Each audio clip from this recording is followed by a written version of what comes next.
82, page 82 in the Mesillas Yesharim, second paragraph. He spoke about different levels of arrogance and haughtiness. A person feels he doesn't have to consult with anyone. The way he understands it, it's the correct way. People disagree, it's irrelevant to him. It's not because he's truly right. It's because of his arrogance, he doesn't take anybody else into consideration. That's the level of arrogance. Remember, let's talk politics. Carter, Jimmy Carter. He is an arrogant son of a gun, besides being an anti-Semite. When they had the captives in Iran, the hostages and all that, there was nothing he didn't meddle in, and he thought he was the expert. There was something in the Navy with a submarine, got involved, it was a disaster. He thought he was whatever he was. He thought he was the expert. He knew better than the Navy people, better than this and that. Okay, because he believed he was right. You know, sometimes a person is stupid that he doesn't listen to anyone. He's just plain. Some people, they're arrogance. They're smart people, but they don't listen because they're arrogant. That's why they don't listen. He was an anti-Semite, but his boss... What do you mean he was? What do you mean he was? He is. But his boss was Admiral Rickover. That's the one who gave him the job in the atomic submarine. Yeah. In the Navy. Kol Eila told us agaivo. These are all derivatives of arrogance, these various levels of behavior. Hameshiva chachomim ochor v'daiton v'sakelis. Here, it retards the wisdom of sages. That's meshiva chachom ochor. It causes them to come backward. V'daiton v'sakelis. Here, it stultifies their minds.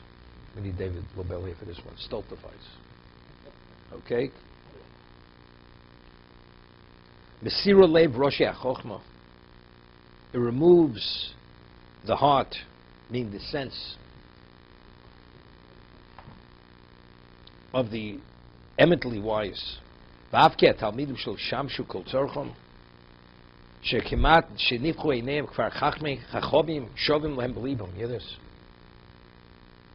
People, they haven't been fully mentored, and they already feel they're experts in the field. He said they barely opened their eyes to understand the subject matter fully, and to them, they're the equivalent of the wise in this particular field. Or all these various classifications of arrogant people, it's considered an abomination of God, whoever has a haughty heart, uplifted heart.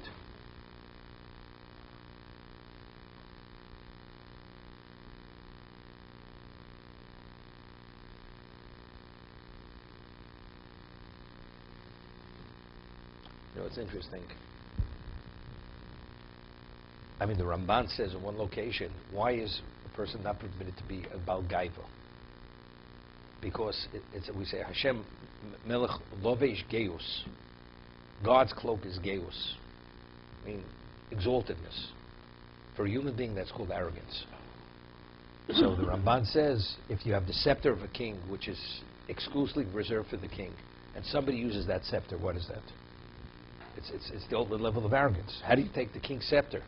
If God has to be the only one who's seen in this exalted position, because he is exalted, how do you behave the way he behaves? But that's the human being. It's called arrogance. For God, because God is God. The king, that is what the king is supposed to be, especially what God is. So you understand, that's why it's Tovas Hashem Kol Gvalei. That's why I always understood it. That's why it's the abomination of God. Could you imagine? King goes on vacation, comes back, somebody's sitting on his throne with all his regal garments. How does the king look at this? This is the ultimate in arrogance. He cannot tolerate for a moment. That's the person who behaves with gaiva, but for the person it's called arrogance, which is not God. Mahavdil. Arrogance, haughtiness, pompousness. Is gaius, but gaius means for God it's called exaltedness. He's exalted. God is exalted. Gaius means that. Geya. It's the same root, same word. Except the word gaiva has the negative connotation. Geus doesn't have that negative connotation. But he's saying something else here. It's like the Rambam says in Hilchos Deos, that a person, when it comes to his inborn characteristics, you have to be at the equidistant point. Right? Why do you have to be at the equidistant point? What allows us to make a proper analysis evaluation? Our intellect. But if a person has conflicts, could you make a proper evaluation? It's not possible. Because you have a conflict, either because you're extremely miserly or you're extremely generous. So therefore, you're not going to evaluate the cause properly because you have all these other issues interfering at this level. So if you're at the equidistant point, which is the Shvil Azov, then you're able to make a proper evaluation. Your intellect could understand properly. And you're endowed with intellect to make choices. That's the base of a choice. The way he says over here, he says, Gaiva, it stupefies the person. Or he says, stultifies the person. It retards wisdom. If man is endowed with wisdom to make evaluations and decisions, what happens if you do something which doesn't allow that wisdom to be applied properly? So then you what? It's like walking on the edge of a cliff with your eyes closed. You'll destroy the world. Therefore, he's saying that's Tovas Hashem Go Balev. That's why it's an abomination to God. God cannot tell. I created a world. People walking around with this, where he retards his wisdom, what he's endowed with. So how is the person supposed to function properly?